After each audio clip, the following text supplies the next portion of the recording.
ভাষার মাসে সকল ভাষা শহীদদের প্রতি শ্রদ্ধা জানিয়ে আমি বাংলায় কথা কই অনুষ্ঠানে আমন্ত্রণ জানাচ্ছি। আমি সৈয়দ মইনুল হাসান। আমাদের আজকের অনুষ্ঠানের অতিথি বিশিষ্ট গবেষক এবং নাট্যকার জনাব সাইমন জাকারিয়া। জাকারিয়া ভাই কেমন আছেন? হ্যাঁ, ভালো আছি। ভালো। অনেক ধন্যবাদ আমাকে ডাকার জন্য। আমরাও খুশি। আমরা আসলে আজকে বসেছি আমাদের ভাষার মাসে। তো ভাষার অনেকগুলো দিক নিয়ে আলোচনা হয়। তো মূলত আঞ্চলিক ভাষার একটা বৈচিত্র্য আছে, সৌন্দর্য আছে, সমৃদ্ধির জায়গা আছে। এটা যদি আমাদের মান ভাষা, প্রমিত ভাষার জায়গাটা কোথায়, এবং আমাদের অঞ্চল ভিত্তিক যে ভাষাগুলো, উপভাষা বলি আমরা, এই ভাষাগুলো নিয়ে আপনি যদি কিছু বলেন। আসলে আমাদের বাংলাদেশ যে একটা ভূখণ্ড, এই ভূখণ্ডের কিন্তু বিভিন্ন এলাকা আছে, এলাকা ভিত্তিক ভাষা আছে অনেকগুলো। সেই ভাষাগুলোর আলাদা, আপনি যেটা বলছিলেন, আলাদা একটা সৌন্দর্য আছে, আলাদা একটা মাধুর্য আছে, এবং সেই এক অঞ্চলের ভাষা অন্য অঞ্চলের মানুষ উচ্চারণ করতে পারে না। এর কারণও আছে। এটা হলো ভৌগোলিক কাঠামোর ভিতরে যাদের জন্ম হয় তাদের আসলে বাচনভঙ্গির একটা ধারাই সৃষ্টি হয় সেই অঞ্চল ভেদে।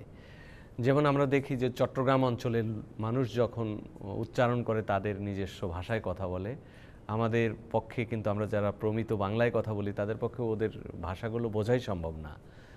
কিন্তু ওই ভাষায় একটা আলাদা সৌন্দর্য এবং নান্দনিকতা আছে, এবং আলাদা একটা যোগাযোগের মাধ্যমও আছে। সেটা কিন্তু তাদের অঞ্চলের আবেগটা প্রকাশ পায়। সিলেটের মানুষের ভিতরেও কিন্তু সেই জিনিসটা আমরা দেখি যে সিলেটিরা যদি লন্ডনে দেখা হয়, ওরা কিন্তু প্রমিত বাংলায় কথা, ওরা সোজা সিলেটিতে প্রবেশ করে। নোয়াখালীর লোকদেরও কিন্তু তাই, বা বরিশাল বা উত্তরবঙ্গে যদি আমরা যাই, সব অঞ্চলের কিন্তু আলাদা ভাষা বৈশিষ্ট্য আছে। এর বাইরেও আঞ্চলিক ভাষার মাঝখানেও আরেকটি ভাষা বৈচিত্র্যর দেশ বাংলাদেশ। আমরা আমাদের গবেষণায় দেখেছি বাংলাদেশে প্রায় 100 প্রকারের ভাষা রীতির আছে, এবং 100 ভাষায় মানুষ কথা বলে বাংলাদেশের মানুষ। আমাদের সরকারি হিসাবে আমাদের এথনিক কমিউনিটি 39টা বলা হয়, কিন্তু আমরা যারা গবেষক, আমাদের গবেষণায় প্রমাণ করেছি এদেশে প্রায় 100টা নৃতাত্ত্বিক গোষ্ঠী বা আদিবাসী যাদেরকে বলি তারা বসবাস করে, এবং তাদের প্রত্যেকেরই আলাদা আলাদা ভাষা আছে। এই ভাষাগুলোকে কিন্তু ভালোভাবে ডকুমেন্টেশন হয়নি, বা তাদের ভাষায় রচিত সাহিত্য, গান, সঙ্গীত, সেগুলোকে আমরা কিন্তু সঠিকভাবে সংরক্ষণ করতে পারিনি বা তুলে ধরতে পারিনি। তার কারণ হচ্ছে যে আমরা সবসময় আধিপত্য বিস্তার করতেছি আমাদের একটি ভাষা দিয়ে, কিন্তু অঞ্চলের ভাষা এবং বিভিন্ন গোষ্ঠীর ভাষার যে নান্দনিকতা আছে, তাদের নিজস্ব সাহিত্য সৃষ্টি আছে, সেগুলোকে যদি আমরা সামনে নিয়ে আসতে পারতাম, তাহলে আমাদের দেশের কিন্তু আরেকটি সমৃদ্ধির ধারা বাইরের বিশ্বে আমরা প্রচার করতে পারতাম। না, এটা তো নিঃসন্দেহে। আমরা যদি খুব একটু আর্লি আগাই তাহলে দেখবো আমাদের ময়মনসিংহ গীতিকার যে ময়মনসিংহ অঞ্চলের ভাষা, বৃহত্তর ময়মনসিংহের যে ভাষাগুলো আছে আমাদের মহুয়া বলুয়া থেকে অনেকগুলো কাজ বোধহয় কবি জসিমউদ্দিন সহ দীনেশ চন্দ্র রায়রা করে গেছে। তো ওগুলো কিন্তু প্রায় 200-300 বছর আগে, কোনোটা 500 বছর আগের, কিন্তু ওগুলো কিন্তু এখনো আমাদেরকে আন্দোলিত করে। আবার বৃহত্তর সিলেটে যদি আমরা তাকাই, হাসন রাজা থেকে শুরু করে রাধারমণ, এদের সবারই গানে আঞ্চলিক বৈশিষ্ট্য আছে। জি জি জি জি জি জি। বা হালের যে শাহ আব্দুল করিম বা তার পরবর্তীকালে সাধকদের গানের ভিতরেও সেটা আছে। হ্যাঁ, ময়মনসিংহ থেকে একটা অসাধারণ আঞ্চলিক ভাষা বৈশিষ্ট্য নিয়ে এক ধরনের সাহিত্য, যেটা সারা পৃথিবী কিন্তু আন্দোলিত করেছে। বিদেশি গবেষকরাও এটা নিয়ে কাজ করেছেন, এবং এখনও কিন্তু ময়মনসিংহ গীতিকা আমরা যেটা বলছি সেটাকে আসলে স্থানীয় ভাবে ওই অঞ্চলের মানুষ কিন্তু গীতিকা বলে না। গীতিকাটা আমাদের শহরের শিক্ষিতদের দেওয়া একটি নাম। ওরা বলে সেটাকে মূলত বলে হলো এক ধরনের পালা, কিন্তু সেই পালাটা পালাও বলে না, ওরা বলে কিচ্ছা। অর্থাৎ কিচ্ছারও কিন্তু বিচিত্র রীতি আছে আঞ্চলিকভাবে। একটা ময়মনসিংহ অঞ্চলের যে ময়মনসিংহ গীতিকা নামে যেটা আমরা পাচ্ছি, সেটা ওই অঞ্চলের কিচ্ছা গীত, এবং সেখানে আমরা দেখছি যে শুধুমাত্র আঞ্চলিক বৈশিষ্ট্যের কাহিনীগুলোই যে পরিবেশন হচ্ছে তা না, সেখানে কিন্তু আমাদের এপিকগুলো ঢুকে পড়ছে। যেমন আলাওয়ালের সয়ফুল মুল্লুক বদিউজ্জামাল যে পালা, বিখ্যাত পালা, সেটাও কিন্তু ময়মনসিংহ গীতিকার ভিতরে ঢুকেছে। এখন যারা পালা গান করেন বা কিচ্ছা করেন, যেমন আমরা দেখেছি যে ইসলামউদ্দিন পালাকার বা দিলু বয়াতি, এরা সয়ফুল মুল্লুক বদিউজ্জামান পালাটা করেছে। তা আমার সৌভাগ্য হয়েছে সয়ফুল মুল্লুক বদিউজ্জামান পালাটা যেভাবে ময়মনসিংহ গীতিকার বর্তমানকালের পালাকাররা পরিবেশন করে, এবং আমি আলাওয়ালে সৈফুল মুল্লুক বদিউজ্জামান নিয়ে গবেষণা করি, সেটার সঙ্গে তুলনামূলক আলোচনা করতে গিয়ে দেখেছি যে অনেক কিছু কিন্তু তারা নতুন সৃষ্টি করে আমাদের এই কিচ্ছা গায়করা, আঞ্চলিক কিচ্ছা গায়করা। কিন্তু এগুলো এখনও বিস্তর গবেষণার সুযোগ আছে এগুলো নিয়ে। তার মানে ওই অঞ্চলের ভাষাগুলো নিজস্ব একটা শক্তি কিন্তু আমাদের মেইন স্ট্রিম ভাষায় জায়গা করে নিচ্ছে।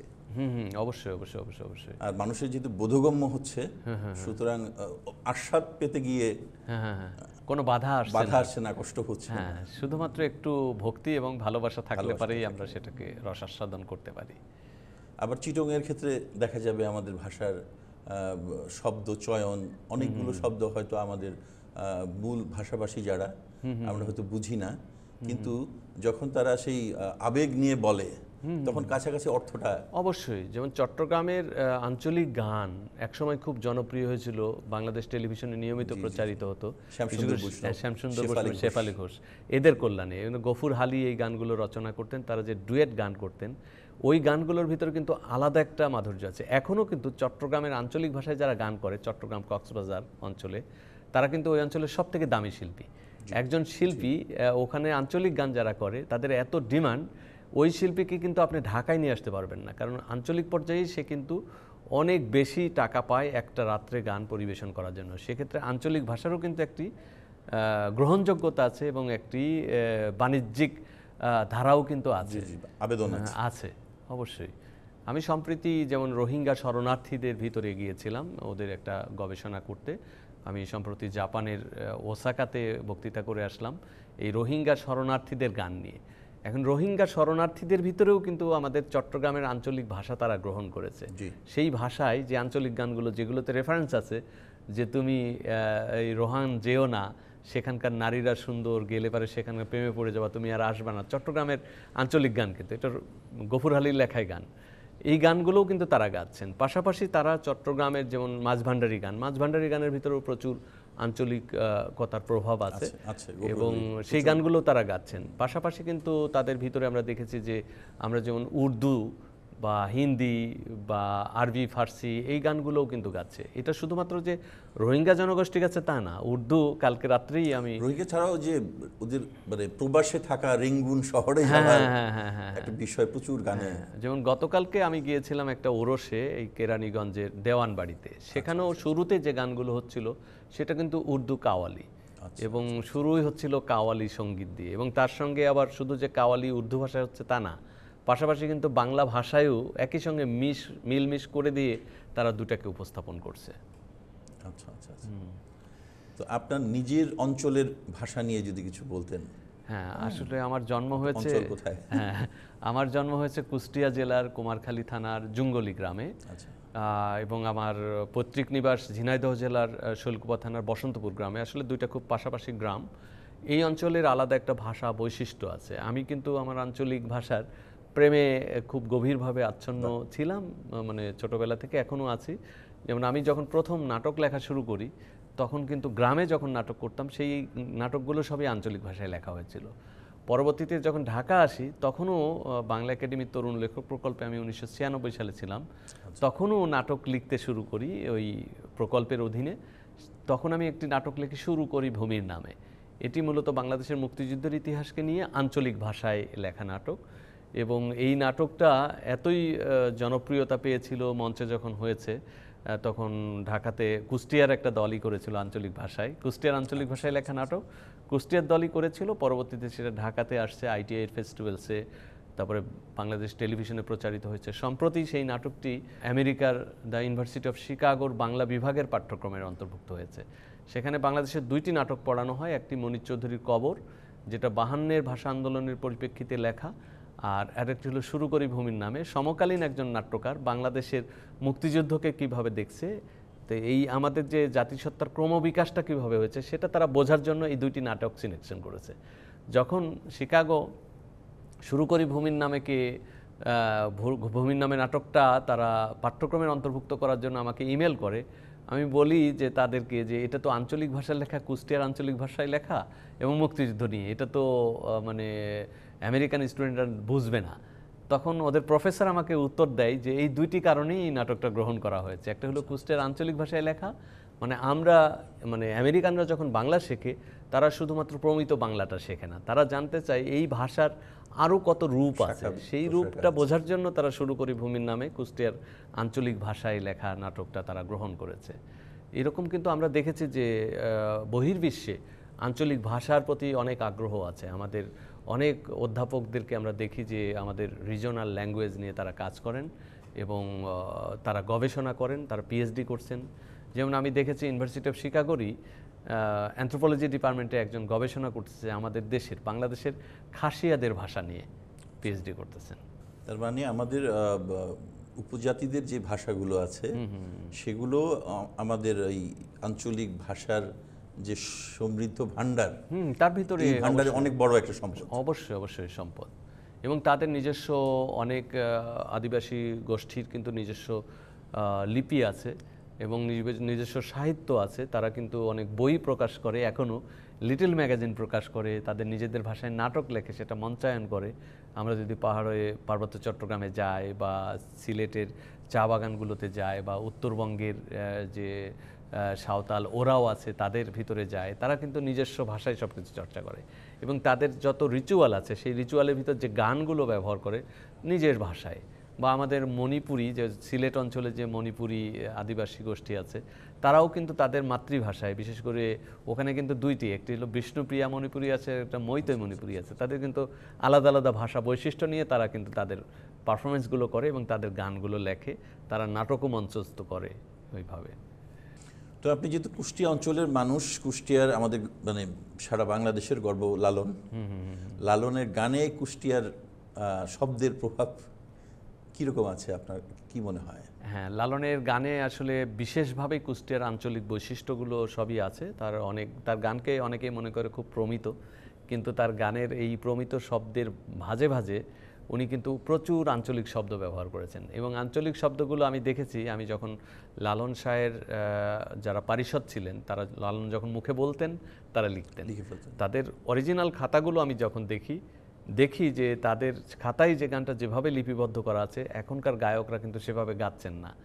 এর কারণ হচ্ছে যে ওই আঞ্চলিক শব্দ, ওই সময়ের যে আঞ্চলিক শব্দ ছিল, সেই শব্দের সঙ্গে এই সময়ের গায়করা পরিচিত নন বা লালনের অঞ্চলে বসবাস না করার কারণে তারা জানেন না ওই শব্দটা কি। যেমন লালনের গানে আমরা একটা শব্দ পাই কোট সাধন। কোট সাধনটা আমি দেখেছি যে অনেক প্রকাশিত বইয়ের ভিতরে কোট শব্দটা ফেলে দেওয়া হয়েছে। কোট মানে হলো দৃঢ় একটা প্রতিজ্ঞা, মানে এটাকে সাধুরা তো মানে একমুখী একটা প্রতিজ্ঞা করে যে কঠোর তপস্যা। হ্যাঁ, কঠোর তপস্যা। এটা যেমন লালনের গানে আরেকটা শব্দ আমরা পাই, যেমন মানে এটা খুবই জনপ্রিয় একটি গানের ভিতরে আছে, জঠর ও যন্ত্রণা পেয়ে এসেছিলাম কড়াল দিয়ে। এখন এই কড়াল মানে প্রতিজ্ঞা, এটা আঞ্চলিক শব্দ, কিন্তু আবার প্রমিত ভাষায়ও এটা ব্যবহার হচ্ছে। কিন্তু এই আঞ্চলিক শব্দটা বা এই শব্দটার অর্থ না বোঝার কারণে অনেকে এটাকে কড়ালটাকে করার করে ফেলেছেন, অর্থই চেঞ্জ হয়ে গেছে। তারপর লালনের আরেকটা গান আছে, আমি বলবো, সবাই জানেন যে কে গো জানতে পায় রসের রসিক না হলে। এই গানের ভিতরে একটি পংক্তি আছে যে মাটি ছাড়িয়ে লাফ দিয়ে উঠে আসমানে গিয়ে হাত বাড়াই, পরে শেষ ফাঁকের ঘরে শেষখানায়।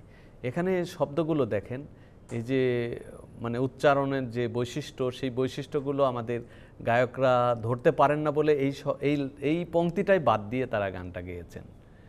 মানে এইরকম লালনের ক্ষেত্রে এই জিনিসগুলো আছে। এটা ওই যে হয়তো মানে সার্বজনীন করতে গিয়ে, সারা বাংলাদেশে ছড়াতে গিয়ে হয়তো অন্যান্য ভাষাভাষী মানুষ যাতে বুঝে, শিষ্যদের মাধ্যমে পরম্পরা এসে হয়তো সময়ের বিবর্তন, এটাই হয়তো। হ্যাঁ, যাক, এটা তো আমাদের জন্য খুব চমৎকার বিষয় যে লালন আমাদের এই ভাষা ভাণ্ডারে তার কুষ্টিয়া অঞ্চলের ভাষাও সংযোজন করেছেন।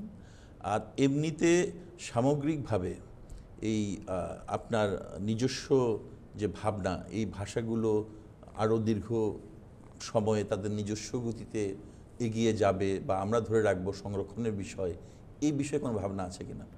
হ্যাঁ, এটা খুবই ভালো একটা প্রশ্ন। আসলে ভাষা, আঞ্চলিক ভাষাকে অনেক সময় আমরা স্থায়ীকরণ একটা রূপ দেওয়ার জন্য অনেকেই চেষ্টা করেছেন। যেমন সৈয়দ শামসুল হক তার নাটকে তার অঞ্চলের ভাষা ব্যবহার করেছেন, রংপুর অঞ্চল, বৃহত্তর রংপুর। হ্যাঁ, এবং আমার গুরু নাট্যগুরু সেলিম আল দিন তার নাটকেও একটি নাটক লিখেছিলেন হাত হদায়। সেই নাটকে তার অঞ্চলের ভাষা প্রয়োগ করেছিলেন। আমি শুরু করি ভূমির নামে আমার অঞ্চলের ভাষা ব্যবহার করেছি। আর এছাড়াও কিন্তু আমরা বিভিন্ন অঞ্চলের যে বিভিন্ন ধরনের নাটক, লোকনাট্য প্রচারিত আছে, তাতে কিন্তু তাদের আঞ্চলিক ভাষার পুরো ডকুমেন্টেশন থাকে। যেমন আপনারা যদি উত্তরবঙ্গের আলকাপ গান দেখেন, সেখানে চাঁপাইনবাবগঞ্জের ভাষা ব্যবহার করা হয়, অসাধারণ। এবং যদি গম্ভীরা দেখেন, সেখানেও কিন্তু সেই অঞ্চলের ভাষা ব্যবহার করা হয়। বৃহত্তর রাজশাহী, চাঁপাই। এখন আপনি যে প্রশ্নটা করলেন, এগুলোকে সংরক্ষণ করা, ভবিষ্যতের জন্য এটাকে এগিয়ে নেওয়া যায় কিভাবে, আসলে আমরা যদি আমাদের লোকায়ত সাহিত্য, সঙ্গীত, সংস্কৃতিকে যদি একটু পৃষ্ঠপোষকতা করি। আমরা কিন্তু সিলেটের ধামাইলগুলোর কথাও বলতে পারি। হ্যাঁ, ধামাইল খুবই জনপ্রিয় হয়। ধামাইলও একদমই আঞ্চলিক ভাষায় লেখা থাকে এবং খুবই জনপ্রিয় হয়। সেটা তো রাধারমন লিখেছেন ধামাইল গান, পাশাপাশি শাহ আব্দুল করিমেরও প্রচুর ধামাইল গান আছে, বর্তমান সময়েও অনেক ধামাইল গান আছে। এই ভাষার সঙ্গে সঙ্গে কিন্তু আমাদের আলোচনার ভিতরে কিন্তু আরেকটা জিনিস উঠে আসছে, ভাষার সঙ্গে সঙ্গে কিন্তু আমাদের সাংস্কৃতিক বৈচিত্র্যের জায়গাটাও কিন্তু উঠে আসছে। আপনি যখন ধামাইল বলছেন, শুধু সিলেটের ভাষা না, একটা পরিবেশনা রীতি, একটা রিচুয়াল, একটা সংস্কৃতি, একটা নৃত্য রীতি, একটা সঙ্গীত ধারা, একটা বাদ্যযন্ত্রের অনেক ইতিহাস কিন্তু যুক্ত হয়ে যাচ্ছে। আবার আমরা যখন আঞ্চলিক এই যে আলকাপ গম্ভীরার কথা বলছি, সেই অঞ্চলের মানুষের পোশাক পরিচ্ছদ থেকে শুরু করে তাদের দৈনন্দিন জীবনের কথোপকথন সব কিছু কিন্তু উঠে আসছে। সেক্ষেত্রে ভাষার সঙ্গে সঙ্গে কিন্তু একটি জনগোষ্ঠীর সামগ্রিক পরিচয় কিন্তু লিপিবদ্ধ থাকে। তা আঞ্চলিক ভাষা কিন্তু সেটাকে ধারণ করে। তা আঞ্চলিক ভাষার চর্চা এবং আঞ্চলিক ভাষাকে যদি আমরা একটু পৃষ্ঠপোষকতা করি, বিশেষ করে আমাদের যে যত প্রচার মাধ্যম আছে, আজকে যেমন আমরা আলোচনা করছি, প্রচার মাধ্যমগুলোতেও যদি আঞ্চলিক ভাষা চর্চার জায়গাটাকে একটু গুরুত্ব দেওয়া হয়। কারণ শিশু জন্ম নেয়, জন্ম নিয়ে কোন ভাষায় কথা বলে, সে জন্ম নিয়ে কিন্তু মানে প্রমিত ভাষায় কথা বলে না, তার মা বাবা যে ভাষায় কথা বলে, মানে আঞ্চলিক রূপটাই সে প্রথম ধারণ করে। বলা যায় যে আঞ্চলিক মাতৃভাষা বললে আঞ্চলিক ভাষাটাই তার মাতৃভাষা, কিন্তু সেই ভাষা সম্পর্কে আমরা খুব উদাসীন, আমরা বরং অবজ্ঞা করি। যারা আমরা স্কুল কলেজে পাশ করি, তারা প্রথমেই যেটাকে ইগনোর করতে চায় যে আঞ্চলিক ভাষায় কথা বলা যাবে না, আঞ্চলিক প্রকাশভঙ্গি থাকা যাবে না। অবশ্যই আমরা শহরে উপস্থাপনার জন্য বা বিদ্যালয়ের শিক্ষার জন্য আমরা প্রমিতটাকে নিব, কিন্তু আঞ্চলিকটাকে বর্জন করে নয়। কারণ আঞ্চলিক ভাষারও কিন্তু একটা মাহাত্ম্য আছে, একটি রূপ আছে, সেটাও কিন্তু একদিনে সৃষ্টি হয়নি। আমাদের এখানে আরেকটা বিষয় আমি আপনার মতামত আসলে জানতে চাই।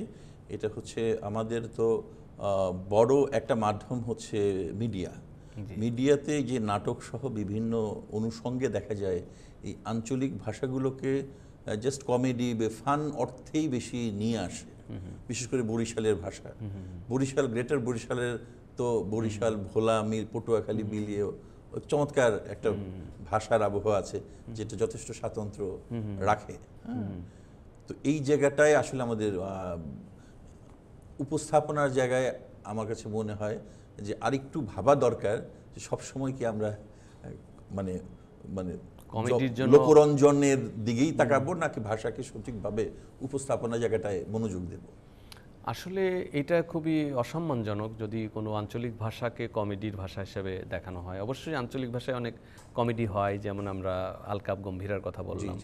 যদি কমেডিটা উপস্থাপন করতে হয়, তাহলে ওই অঞ্চলের আঞ্চলিক ভাষায় যেসব কমেডিগুলো প্রচারিত হয় সেগুলো করা যেতে পারে, তাহলে একটা আর্ট ফর্ম হিসেবে ভাষাটাকে আমরা দেখতে পাই। কিন্তু ভাষার যে অথেন্টিসিটি, সেই জায়গা থেকে ভাষাকে ভাষার মতো করে তার অর্থবহ জায়গায় যদি আমরা দেখতে পাই, তাহলে পারে সেটা আনন্দময় হয়।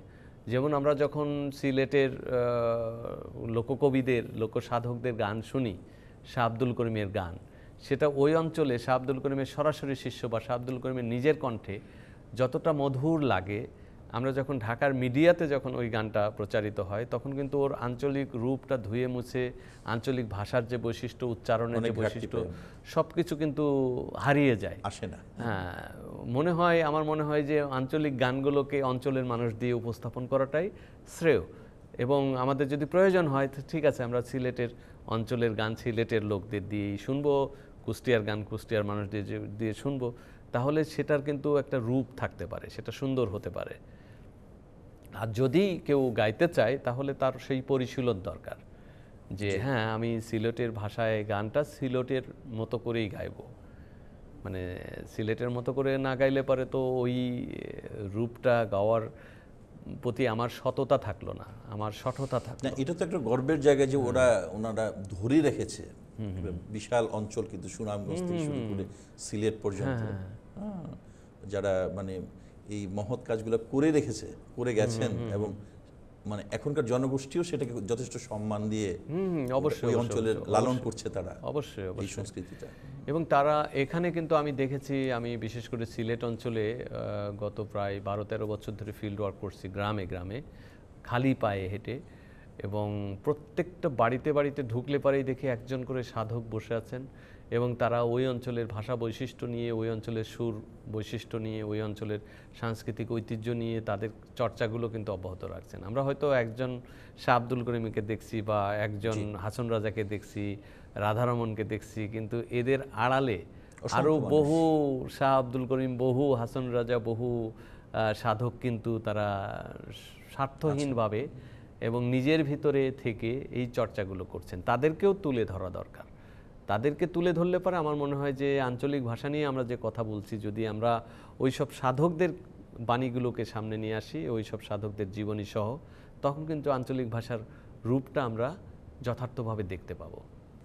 দর্শক, আমরা জনাব সাইমন জেকারির কাছে শুনছিলাম যে আমাদের বিভিন্ন অঞ্চলে এই সমৃদ্ধ আমাদের সাহিত্য এবং সঙ্গীত ছড়িয়ে আছে। আমাদের মান ভাষায় যেমন অসংখ্য সমৃদ্ধ গান বা সাহিত্য হয়েছে, উপভাষায়ও হয়েছে, আঞ্চলিক ভাষা বলি আমরা যেভাবে বলি, এবং এটাকে আমাদের ধরে রাখতে হবে এবং আমাদের নতুন প্রজন্মের কাছে এই বার্তাটাই দেওয়া দরকার যে আমাদের অগ্রজরা যে সম্পদ রেখে গেছে, আমরা আমাদের অত্যন্ত শ্রদ্ধা নিয়ে এবং ভালোবাসা নিয়ে সেগুলোকে ধারণ করব। ইনশাল্লাহ এভাবে আমাদের ভাষা এবং এই ভাষার বৈচিত্র্য এগিয়ে যাবে অনেক দূর। ধন্যবাদ সবাইকে।